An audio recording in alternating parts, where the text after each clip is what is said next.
ಮಿತ್ರರೇ ನಮಸ್ಕಾರ. ಮಿತ್ರರೇ, ತಮಿಳುನಾಡಿನಲ್ಲಿ ಯಾವಾಗಲೇ ಚುನಾವಣೆ ಆದರೂ ಕೂಡ ಅಲ್ಲಿ ಕ್ಲಿಯರ್ ಮ್ಯಾಂಡೇಟನ್ನೇ ಜನ ಕೊಡ್ತಾ ಇದ್ರು. 150ರಿಂದ 160 ಸೀಟ್ ಗೆಲ್ತಾ ಇದ್ರು. ಕೆಲವೊಮ್ಮೆ 200ಕ್ಕೂ ಹೆಚ್ಚು ಸೀಟನ್ನು ಗೆದ್ದಂತಹ ಉದಾಹರಣೆಯೂ ಕೂಡ ಇದೆ.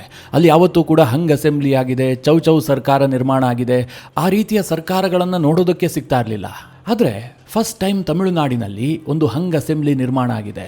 ವಿಜಯ್ ತಮಿಳುನಾಡಿನಲ್ಲಿ ದೊಡ್ಡ ಜಯವನ್ನೇನೋ ದಾಖಲಿಸಿದ್ದಾರೆ. ಆದರೆ ಸರ್ಕಾರ ರಚನೆಗೆ ಬೇಕಾದಂಥ ಬಹುಮತ ವಿಜಯ್ಗೆ ಇಲ್ಲ. ಸದ್ಯ ವಿಜಯ್ ಕಾಂಗ್ರೆಸ್ ಬಾಗಿಲಿನ ಮುಂದೆ ನಿಂತಿದ್ದಾರೆ. ಕಾಂಗ್ರೆಸ್ ಕೂಡ ವಿಜಯ್ಗೆ ಒಂದು ರೀತಿಯಲ್ಲಿ ಸರೆಂಡರ್ ಆಗಿದೆ. ಅವರು DMK ಮೈತ್ರಿಕೂಟವನ್ನು ಮುರಿದುಕೊಳ್ಳೋದಕ್ಕೆ ಸಿದ್ಧ ಆಗಿದ್ದಾರೆ. ಅತ್ತ ಕಡೆಯಲ್ಲಿ DMK ಕಾಂಗ್ರೆಸ್ಗೆ ಜಾಡಿಸಿದೆ. ಕೇವಲ 2 ಮಂತ್ರಿಗಿರಿಗೋಸ್ಕರವಾಗಿ INDIA ಕೂಟವನ್ನು ಬಲಿ ಕೊಡ್ತಾ ಇದ್ದೀರಿ. ಮುಂದೆ ಯಾವತ್ತೂ ಕೂಡ INDIA ಕೂಟದಲ್ಲಿ ನಿಮ್ಮನ್ನ ಯಾರೂ ನಂಬೋದಿಲ್ಲ ಅಂತ DMK ಕಾಂಗ್ರೆಸ್ಗೆ ಜಾಡಿಸ್ತಾ ಇದೆ. ಒಂದು ಕಡೆ ಮಮತಾ ಬ್ಯಾನರ್ಜಿ INDIA ಕೂಟವನ್ನು ಭದ್ರ ಮಾಡ್ತೀನಿ ಅಂತ ಗುಟುರು ಹಾಕ್ತಾ ಇದ್ದಾರಲ್ವಾ, ಇತ್ತ ಕಡೆಯಲ್ಲಿ DMK INDIA ಕೂಟವನ್ನು ಕಸದ ಬುಟ್ಟಿಗೆ ಎಸೆಯುವಂತಹ ಧಮಕಿ ಹಾಕ್ತಾ ಇದೆ. ಇದು ತಮಿಳುನಾಡು ರಾಜಕಾರಣಕ್ಕೆ ಬಹಳ ಪ್ರಾಮುಖ್ಯವಾದಂತಹ ಒಂದು ರಾಜಕೀಯ ಬೆಳವಣಿಗೆ. ಇದ್ರ ಬಗ್ಗೆ ಸ್ವಲ್ಪ ಡೀಟೇಲ್ ಆಗಿ ಹೇಳ್ತೀನಿ. ಈಗ ಕಾಂಗ್ರೆಸ್ TVK ಜೊತೆಗೆ ಬಂದರೂ ಕೂಡ ಜೋಸೆಫ್ ವಿಜಯ್ಗೆ ಸರ್ಕಾರ ರಚನೆ ಮಾಡೋದಕ್ಕೆ ಸಾಧ್ಯ ಆಗೋದಿಲ್ಲ. ಇನ್ನೂ ಕೂಡ ನಂಬರ್ಸ್ಗಳು ಕಡಿಮೆ ಆಗುತ್ತೆ. ಈ ನಡುವೆ ಅಣ್ಣಾ DMKಯಲ್ಲಿ ಬಂಡಾಯ ಶುರುವಾಗಿದೆ. ಅಣ್ಣಾ DMK ಪಕ್ಷದಲ್ಲಿ ಓರ್ವ ಏಕನಾಥ್ ಶಿಂದೆ ಹುಟ್ಟಿಕೊಳ್ಳುವಂತಹ ಸಾಧ್ಯತೆ ಇದೆ. ಅಣ್ಣಾ DMKಯ ಓರ್ವ ಪ್ರಭಾವಿ ನಾಯಕ 35 ಸದಸ್ಯರೊಂದಿಗೆ TVK ಜೊತೆಗೆ ಮರ್ಜ್ ಮಾಡ್ತಾರೆ ಪಾರ್ಟಿಯನ್ನ. ಈ ರೀತಿಯಾದ ಸುದ್ದಿಗಳು ಹರಿದಾಡೋದಕ್ಕೆ ಶುರುವಾಗಿದೆ. ಅದಕ್ಕೆ ಬೇಕಾದಂತಹ ಕೆಲ ಪೂರಕ ಸಾಕ್ಷಿಗಳು ಕೂಡ ಸಿಕ್ಕಿದಾವೆ. ಇದರ ಅರ್ಥ ಏನು ಕೇಳಿದ್ರೆ, ಅಣ್ಣಾ DMK ಕಂಪ್ಲೀಟ್ ಆಗಿ ತಮಿಳುನಾಡಿನಲ್ಲಿ ವೈಪ್ಔಟ್ ಆಗುವಂತಹ ಹಂತಕ್ಕೆ ಬಂದು ನಿಂತಿದೆ. ಇದರ ನಡುವೆ TVK ವಿಜಯ್ NDA ಜೊತೆಗೆ ಸೇರ್ಕೊಳ್ತಾರ ಅನ್ನುವಂತಹ ಕೆಲ ಊಹಾಪೋಹಗಳಿದ್ವಲ್ಲ, ಅದೆಲ್ಲದಕ್ಕೂ ಕೂಡ ತಿಲಾಂಜಲಿ ಬಿದ್ದಿದೆ. ಪ್ರಧಾನಿ ನರೇಂದ್ರ ಮೋದಿ ಪರೋಕ್ಷವಾಗಿ ವಿಜಯ್ಗೆ ಟಾಂಟ್ ಕೊಟ್ಟಿದ್ದಾರೆ. ವಿಜಯ್ ಕೂಡ ಪ್ರಧಾನಿಗೆ ಅಷ್ಟೇ ತೀವ್ರವಾಗಿ ಪರೋಕ್ಷವಾಗಿ ಟಾಂಟ್ ಕೊಟ್ಟಿದ್ದಾರೆ. ಅಲ್ಲಿಗೆ ವಿಜಯ್ ಮೋದಿ ವಿರುದ್ಧದ ರಾಜಕಾರಣವನ್ನೇ ತಮಿಳುನಾಡಿನಲ್ಲಿ ಮುಂದುವರಿಸ್ತಾರೆ ಎನ್ನುವಂಥದ್ದು ಕನ್ಫರ್ಮ್ ಆದಂತಹ ವಿಚಾರ. ಈ ಎಲ್ಲ ರಾಜಕೀಯ ಬೆಳವಣಿಗೆಯ ಬಗ್ಗೆ ನಿಮಗೆ ಡೀಟೇಲ್ ಆಗಿ ಮಾಹಿತಿ ಕೊಡುವಂತಹ ಪ್ರಯತ್ನ ಮಾಡ್ತೀನಿ. ನೀವು ಈ ವಿಡಿಯೋನ ಕೊನೆವರೆಗೂ ಮಿಸ್ ಮಾಡದೆ ನೋಡಿ. ತಮಿಳುನಾಡಿನಲ್ಲಿ TVK ವಿಜಯ್ ಪಕ್ಷಕ್ಕೆ ಒಂದು ದೊಡ್ಡ ಜನಾದೇಶ ಸಿಕ್ಕಿದೆ. ಆದರೆ ಸರ್ಕಾರ ರಚನೆ ಮಾಡೋದಕ್ಕೆ ಅವರಿಗೆ 11 MLAಗಳ ಕೊರತೆ ಉಂಟಾಗಿದೆ. ವಿಜಯ್ಗೆ ಮೊದಲಿನಿಂದಲೂ ಕೂಡ ಕಾಂಗ್ರೆಸ್ ಮೇಲೆ ವಿಪರೀತವಾದಂತಹ ಮೋಹ.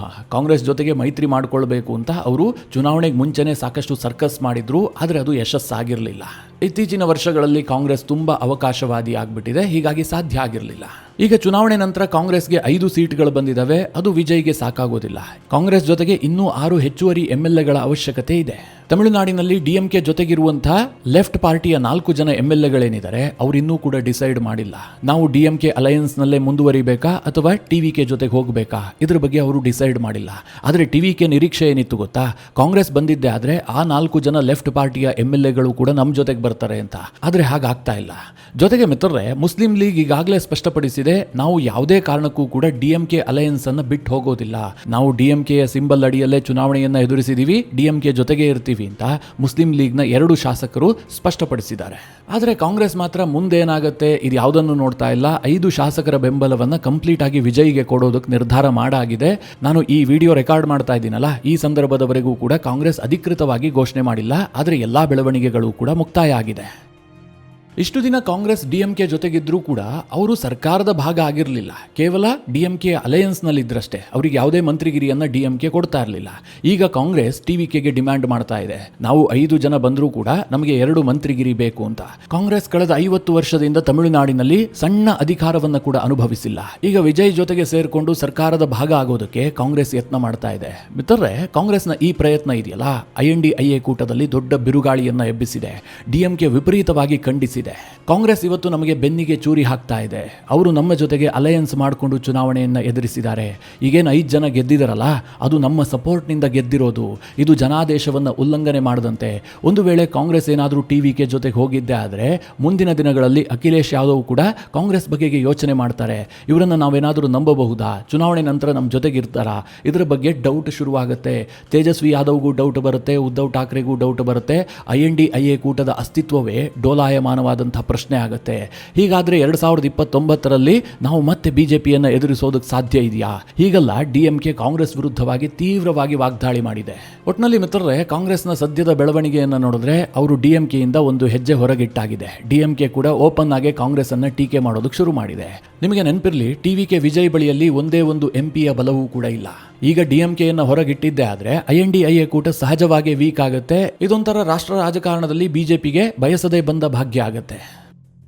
ಮಿತ್ರರೇ, ತಮಿಳುನಾಡಿನಲ್ಲಿ ಕಾಂಗ್ರೆಸ್ ಏನು ಮಾಡುತ್ತೆ, ಇದು ರಾಷ್ಟ್ರ ರಾಜಕಾರಣದ ಮಟ್ಟದಲ್ಲಿ ಸ್ವಲ್ಪ ಇಂಪಾರ್ಟೆಂಟ್ ಆಗಬಹುದು. ಆದರೆ ತಮಿಳುನಾಡು ರಾಜಕಾರಣದ ಮಟ್ಟಕ್ಕೆ ಅಷ್ಟೇನು ದೊಡ್ಡ ಮಹತ್ವದ ಬೆಳವಣಿಗೆ ಅಲ್ಲ.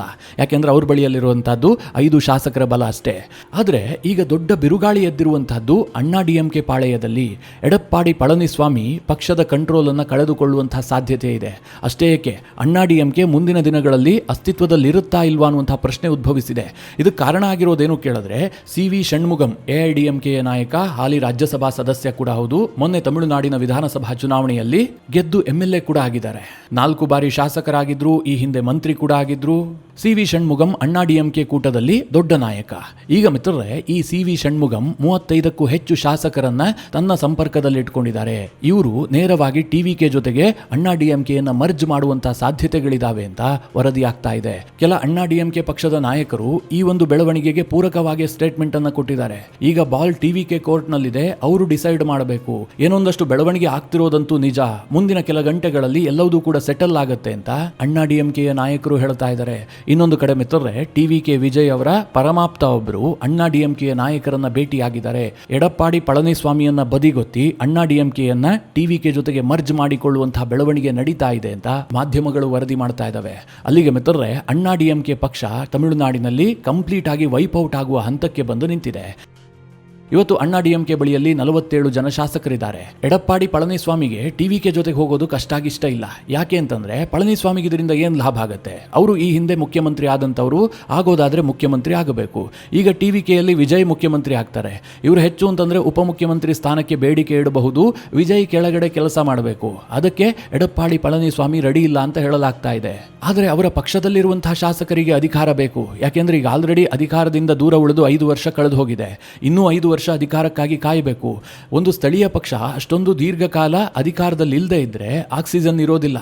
ಹೀಗಾಗಿ ಎಡಪ್ಪಾಡಿ ಪಳನಿಸ್ವಾಮಿಯನ್ನ ಸೈಡ್ ಲೈನ್ ಮಾಡಿಬಿಟ್ಟು ನೇರವಾಗಿ TVK ಜೊತೆಗೆ ಮರ್ಜ್ ಮಾಡಿಕೊಳ್ಳೋದಕ್ಕೆ ಅಣ್ಣಾ DMK ಕ್ಯಾಂಪ್ನಲ್ಲಿ ಅನೇಕರು ಯತ್ನ ಮಾಡ್ತಾ ಇದ್ದಾರೆ. ಯಾಕೆ ಈ ಬೆಳವಣಿಗೆ ಆಗ್ತಾ ಇದೆ ಅಂತಂದ್ರೆ, ಈ ಚುನಾವಣಾ ರಿಸಲ್ಟ್ ಬಳಿಕ ಅಣ್ಣಾ DMKಗೆ ದೊಡ್ಡ ಆತಂಕ ಶುರುವಾಗ್ಬಿಟ್ಟಿದೆ. ಮುಂದಿನ ದಿನಗಳಲ್ಲಿ ನಮ್ಮ ಪಕ್ಷ ಅಸ್ತಿತ್ವದಲ್ಲಿ ಇರುತ್ತಾ ಇಲ್ವಾ ಅನ್ನೋದ್ರ ಬಗ್ಗೆಯೇ ಪ್ರಶ್ನೆ ಆಗಿದೆ. ಒಂದು ಕಡೆ ಸ್ಟಾಲಿನ್ ಅವರ ಪಕ್ಷ ಇದೆ, ಇನ್ನೊಂದು ಕಡೆ TVK ಎಮರ್ಜ್ ಆಗಿದೆ. ಅವರು ಕೂಡ ಮೊದಲ ಪ್ರಯತ್ನದಲ್ಲೇ ಅಧಿಕಾರ ಸಿಕ್ಕಿಬಿಟ್ಟಿದೆ. ಮುಂದಿನ ದಿನಗಳಲ್ಲಿ ಅವರ ಪಕ್ಷಕ್ಕೆ ಇನ್ನಷ್ಟು ಸ್ಟ್ರೆಂತ್ ಬರುತ್ತೆ. ಹೀಗಾಗಿ ತಮಿಳುನಾಡಿನ ಭವಿಷ್ಯದ ರಾಜಕಾರಣದಲ್ಲಿ ಅಣ್ಣಾ DMKಗೆ ಸ್ಪೇಸ್ ಇಲ್ಲ ಅಂತ ಅಣ್ಣಾ DMK ಪಕ್ಷದ ಕೆಲ ನಾಯಕರು ಯೋಚನೆ ಮಾಡ್ತಾ ಇದ್ದಾರೆ. ಅವರೆಲ್ಲ TVK ಜೊತೆಗೆ ಹೋಗೋದಕ್ಕೆ ನಿರ್ಧಾರ ಮಾಡಿದ್ದಾರೆ ಅಂತ ವರದಿಗಳಾಗ್ತಾ ಇದೆ. ಮಿತ್ರರೇ, ಹೀಗೇನಾದರೂ ಆಗಿದ್ದೇ ಆದರೆ ತಮಿಳುನಾಡು ರಾಜಕಾರಣದಲ್ಲಿ ಬಹಳ ದೊಡ್ಡ ಭೂಕಂಪವೇ ಆಗಿ ಹೋಗುತ್ತೆ. ಇಲ್ಲಿ ಕೆಲ ಬೆಳವಣಿಗೆಗಳನ್ನು ನೋಡಿದ್ರೆ ಅಣ್ಣಾ DMK ನೇರವಾಗಿ ಬೆಂಬಲ ಕೊಟ್ಟು ಬಿಡಬಹುದಲ್ವಾ? ವಿಜಯ್ ಕೂಡ ಅಣ್ಣಾ DMK ಜೊತೆಗೆ ಮೈತ್ರಿ ಮಾಡಿಕೊಂಡ್ರೆ ಹೆಚ್ಚು ಲಾಭ ಅಲ್ವಾ ಅಂತ ಕೆಲವರಿಗೆ ಅನ್ನಿಸಬಹುದು. ಆದ್ರೆ ಅಲ್ಲೊಂದು ಪ್ರಾಬ್ಲಮ್ ಇದೆ. ವಿಜಯ್ ಅವರ ಕಂಡೀಷನ್ ಏನು ಗೊತ್ತಾ? ಅಣ್ಣಾ DMK ಏಕಾಂಗಿಯಾಗಿ ಬರಬೇಕು. NDA ಮೈತ್ರಿಕೂಟದೊಂದಿಗೆ ಬರಬಾರ್ದು. NDA ಮೈತ್ರಿಕೂಟದ ಭಾಗ ಆಗಿರಬಾರ್ದು. ಯಾವುದೇ ಕಾರಣಕ್ಕೂ ಕೂಡ ನಾವು ಕಮ್ಯುನಲ್ ಶಕ್ತಿಗಳೊಂದಿಗೆ ಸರ್ಕಾರ ರಚನೆ ಮಾಡೋದಿಲ್ಲ. ಹೀಗಂತ ವಿಜಯ್ ತೀರ್ಮಾನ ಕೈಗೊಂಡಿದ್ದಾರಂತೆ. ಅಂದ್ರೆ BJP ಇದ್ದಿದ್ದೇ ಆದ್ರೆ ಅವರೊಂದು ಕಮ್ಯುನಲ್ ಶಕ್ತಿ, ಅವರು ಕಮ್ಯುನಲ್ ರಾಜಕಾರಣ ಮಾಡೋರು. ಅವ್ರ ಜೊತೆಗೆ ನಾವು ಕೈ ಜೋಡಿಸೋದಿಲ್ಲ, ನಮ್ಮದು ಸೆಕ್ಯುಲರ್ ರಾಜಕಾರಣ.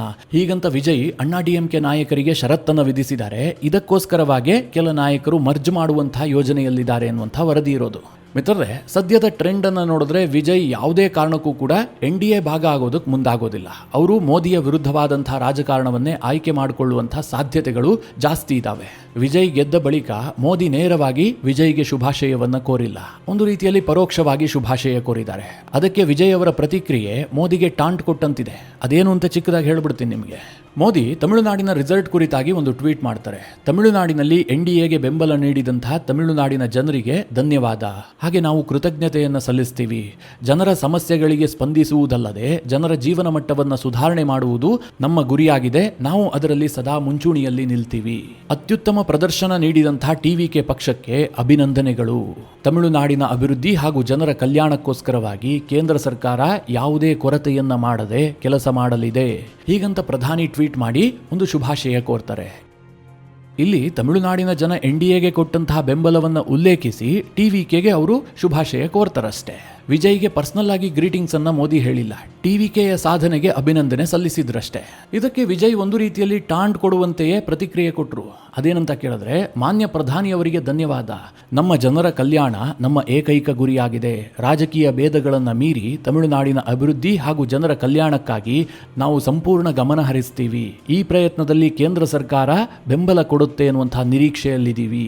ಮಿತ್ರರೇ, ಈ ಟ್ವೀಟ್ಗಳನ್ನು ನೋಡಿದ್ರೆ ಒಂದು ಸ್ಪಷ್ಟ ಆಗುತ್ತೆ, ಇದು ಯಾವುದೂ ಕೂಡ ಮುಂದಿನ ದಿನಗಳಲ್ಲಿ ಮೈತ್ರಿ ಆಗುವಂತಹ ಮುನ್ಸೂಚನೆಯದ್ದಂತೂ ಅಲ್ಲ. ಇದು ಪರಸ್ಪರ ವಿರುದ್ಧ ರಾಜಕಾರಣ ಮಾಡುವಂತಹ ಮುನ್ಸೂಚನೆ. ಸದ್ಯ ವಿಜಯ್ CM ಆಗೋದಂತೂ ಪಕ್ಕ. ಕಾಂಗ್ರೆಸ್ ಅಂತೂ ತುದಿಗಾಲ್ನಲ್ಲಿ ನಿಂತಿದೆ ಅವರಿಗೆ ಬೆಂಬಲ ಕೊಡೋದಕ್ಕೆ. ಈಗ ನಾನು ಈ ವಿಡಿಯೋ ರೆಕಾರ್ಡ್ ಮಾಡ್ತಾ ಇರುವಂತಹ ಈ ಸಂದರ್ಭದಲ್ಲಿ ಬರ್ತಾ ಇರುವ ಮಾಹಿತಿ ಏನು ಕೇಳಿದ್ರೆ, ಎಡಪ್ಪಾಡಿ ಪಳನಿಸ್ವಾಮಿ ಅವರ ನಿವಾಸಕ್ಕೆ ವಿಜಯ್ ಅವರ ಆಪ್ತನಾಗಿರುವಂತಹ ಹಾಗೂ TVK ಶಾಸಕನಾಗಿರುವಂತಹ ಅರ್ಜುನ ಭೇಟಿ ಕೊಟ್ಟಿದ್ದಾರೆ. TVK ಮತ್ತು ಅಣ್ಣಾ DMKಯ ನಡುವೆ ಈ ಮೈತ್ರಿಯ ಕಸರತ್ತು ನಡೀತಾ ಇದೆ.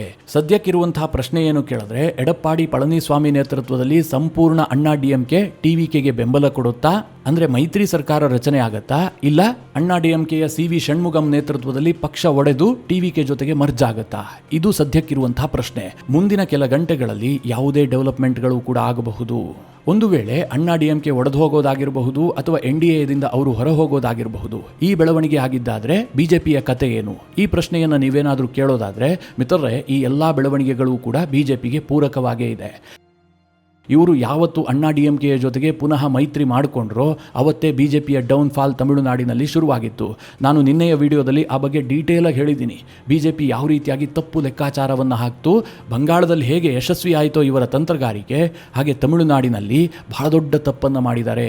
ಕೇವಲ ತಮಿಳುನಾಡಿನಲ್ಲಿ DMKಯನ್ನು ದೂರ ಇಡಬೇಕು, ಕಾಂಗ್ರೆಸ್ ಮೈತ್ರಿಕೂಟವನ್ನು ದೂರ ಇಡಬೇಕು ಅನ್ನುವಂಥ ಏಕೈಕ ಉದ್ದೇಶಕ್ಕೋಸ್ಕರವಾಗಿ ತನ್ನ ದೊಡ್ಡ ವೋಟ್ ಬ್ಯಾಂಕನ್ನು BJP ಬಲಿ ಕೊಟ್ಟಿದೆ.